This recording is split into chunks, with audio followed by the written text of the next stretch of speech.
Yo, what's going on, people? Welcome back to another video. Today is day 4 of the 14-day video a day challenge for the month of June. If you guys are tuning in for the very first time and you don't know what this challenge is, essentially I set a goal for myself to upload a video every single day for 2 weeks. Basically to make up for the fact that I haven't been on the interwebs, at least in video form, in a little over a month, and I feel like I owe you guys something better, considering there were a lot of things going on in the month of May that you guys have asked me to comment on and do videos on, and I just didn't do it for a multitude of reasons. Life got in the way. Me and my girlfriend, we just celebrated our 1-year anniversary. So there were a lot of things happening that I just really couldn't just mentally get myself on camera, but you guys are my fans. I love y'all to death. You are amazing. You guys have been rocking with me for over 10 years now, and I just want to give back to you guys and upload every single thing you've wanted me to upload. So considering we are on a Pokemon kick right now, yesterday's video was discussing Pokemon Sword and Pokemon Shield,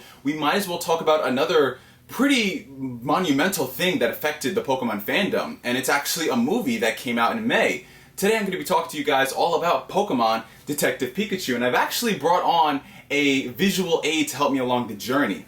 This right here, you guys might think this is just an old raggedy Pikachu doll. This was my very first Pokemon plush that I got when I was a kid in the late 90s. This was a talking Pikachu that if you clicked the buttons on his, fingers right here, well, not really fingers, they're more like his hands, his paws, I think he has fingers.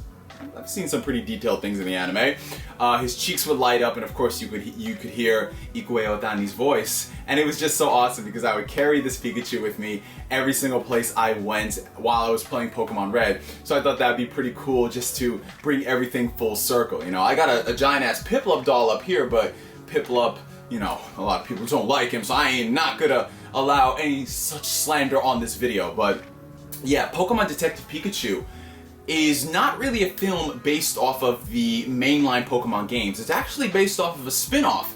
Detective Pikachu was a game that came out on the 3DS a few years ago, and you guys might remember I did a reaction video for it because it was just so weird, because there's this talking Pikachu with an old man's voice, and it was basically, Pikachu mixed with mysteries and a little bit of like Phoenix Wright. So it was a game that was very different from the mainline series, but I welcomed it because it was something new and unique, and I think it had a lot of potential. Fast forward a few years later, Legendary and Warner Brothers acquired the rights to Pokemon to do a film based off of that. And let's just be real about life for a second. When it comes to Japanese properties being adapted onto film, when it comes to Japanese properties being shipped over to the United States of America, Hollywood really doesn't have the best track record on it, whether it's anime or video games. But that's not to say that Japan is innocent in them, because they've produced an equally amount of good adaptations to bad. For every series like the Rurouni Kenshin, we have something like Attack on Titan or Full Metal Alchemist. And I don't care what y'all say, if we gotta apologize for Dragon Ball Evolution and Netflix's Death Note, you damn well better be sure that Japan's gotta apologize for these monstrosities. But here we are with Detective Pikachu, a film that I was just kind of like, okay, at the very least, this film would be horrible, but it'll be funny for the memes, man. That first trailer dropped, and I gotta say, I went from being cynical to very interested, because I looked at the designs of the film, like the designs of the Pokemon in them, and surprisingly they worked, which is so strange considering if you look at the designs of the Pokemon, they really lend themselves more towards an animated style because they are so stylized. So how are you going to translate those designs to the real world? Well, by getting a person who actually worked on realistic Pokemon designs. You guys might remember a few years ago, there was this artist who came on the internet and he debuted designs for Pokemon, and some of them were just really cool and awesome, and other of them were just actually terrifying. He was actually contacted by Legendary to work on this film as an artist, and that is actually really cool because it shows that the people over there at Legendary realize that, hey, this is a big deal. This is Pokemon. This is not just something that we can say, hey, we have the rights to. People are living and breathing for this shit. So we have to do our best to make a good movie. And the fact that they did that actually, got me thinking that, this might be a good movie at the very least. And it was. Pokemon Detective Pikachu, at its very core, is an entertaining movie made by Pokemon fans for Pokemon fans. So if you're watching this review and you just want to know if Pokemon Detective Pikachu is worth watching, then yes, it is a movie that I think if you are a fan of the franchise, you're going to be entertained by it. Now that being said, as I'm sure a lot of you guys who watch a lot of movies and you get accustomed to the way people say certain things to describe films, you would know that that is not the most glowing review for Pokemon Detective Pikachu, because Pokemon Detective Pikachu, while I personally enjoyed it as a fan of Pokemon in the world, is not necessarily a movie that is going to light the world on fire. It's just a movie. It's literally just that. It serves its purpose. It's not really going to try to go and change things. It doesn't have the greatest story in the world. In fact, it suffers from a lot of things that I think we overlook and give a pass because of like some of the other highlights in the film, such as the humor. And there were a lot of things that I personally would have done differently, but we might as well just start off with the main plot of the movie. The main plot of Pokemon Detective Pikachu loosely follows the game. I haven't played the game, but I have read up on some of the synopsises. It does a couple of things here that reflect the game, but then it also does a couple of things differently. So if you are a person who has never played the game, you can go into this and just have a fun, entertaining ride. And if you're someone who has played the game, you'll be able to notice some of the callbacks and things. The film stars Justice Smith as our main protagonist, and it also features Ryan Reynolds as the voice of Pikachu. And it's so funny because a lot of people, when they heard they were doing this movie, there was this major fan casting movement to cast Danny DeVito, as I'm sure you guys know Danny DeVito from his plethora of work throughout the years, but more recently from It's Always Sunny in Philadelphia. His voice and his mannerisms just fit this like little like ball of cuteness. It would just be so hilarious if you heard Danny DeVito's voice coming out of this Pikachu. But they cast Ryan Reynolds obviously for star appeal and, you know, try to get people interested in this. Of course, he's hot off the heels of Deadpool. And honestly, you know, a lot of people have problems with Ryan Reynolds' voice in this because it's literally just PG Deadpool for the most part. And while I'll agree with that, it works. It works for this film because I love the way he handled this interpretation of a Detective Pikachu. It was cute, it was adorable, and I have no problem saying with that. It was funny, it was nice. It fit the character and what they were going for, and I loved the relationship and the chemistry that he had with Justice Smith's character. I think that both of them were great. My biggest problem in the movie is that the majority of the highlights, like all the things you wanted to see in the film that were great, were spoiled in the trailers, and that's not really something I can take away from the movie, but it's something that is really evident with trailer culture. Like everything that was cool in the trailers that you thought was awesome, that was so funny, that was basically it for the movie. There really wasn't anything else to write home about, and that kind of sucked because I thought that this was gonna be like, yo, they're hiding so much stuff. You know, they got like one of the writers from Guardians of the Galaxy, so of course you're thinking that this humor is gonna be top notch, and Pokemon people.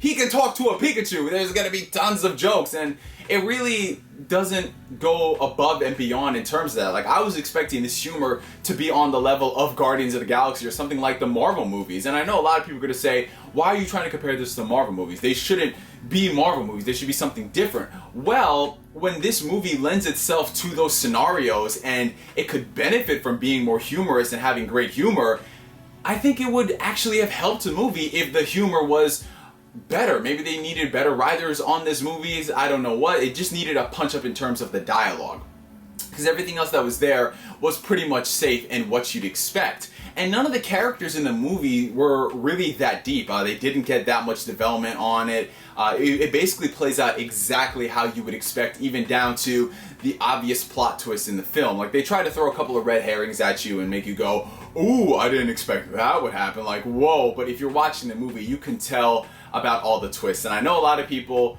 you know, they didn't see the final twist coming, but it was very obvious, especially if you were watching the movie. But that being said, it doesn't mean that the film itself is bad. I know all those things come off as negatives, and for any other movie, they would have, you know, taken major points away from it. But the way I see Pokemon Detective Pikachu is that, like, this is the stepping stone for what could potentially be a bigger universe. Because if you look at a lot of the early Marvel movies, you know, with the exception of like Iron Man and maybe Captain America: The First Avenger, a lot of them were just kind of okay. You know, they weren't the greatest films in the world in terms of like their dialogue, but progressively, as time went on, as we got into Phase 2 and Phase 3, we got the movies like Winter Soldier, we got the movies like Guardians of the Galaxy, we got movies like Black Panther, we got, you know, surprise hits like Doctor Strange, and going forward, you know, what else the future will hold. So that's why I'm going to give a pass on Detective Pikachu for a couple of those things. I definitely wish that they would have gone above and beyond in a lot of respects, but I think that, you know, for what they're going for, it's a nice, cute, self-contained story that if you're a fan of Pokemon and you love Easter eggs, like there's a really awesome Easter egg that actually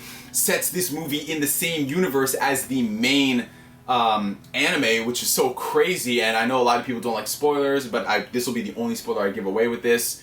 The Mewtwo that you would see in this movie is actually referenced from the Pokemon Kanto region 20 years ago. 20 years ago, what Pokemon movie came out? Oh my god, it was Pokemon the first movie, and that also featured a Mewtwo. So it's just so surreal that literally, like, any of those characters could show up in this universe, and I'm very excited to see where the future goes with this. So yeah, maybe this movie might not have been that great, maybe it might have been mediocre to some people and they expected something more, but if this means we're going to get better Pokemon movies with better writing and just more, how do I say this, more like an epic scale and scope, then I'm all for it. Like, they already said that they were probably going to do a sequel to Pokemon Detective Pikachu, and they're probably going to do another Pokemon movie. We don't know if it's going to be based off of the main series or they're going to do something different again. We don't know, but as it stands, man, Pokemon Detective Pikachu, I thoroughly enjoyed it. I mean, I had my problems with it, as you guys have seen in the video. It's just very safe in a lot of respects. It's not the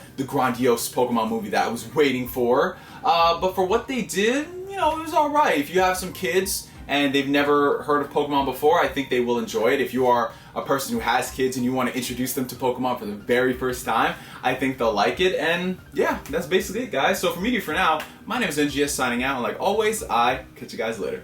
Peace.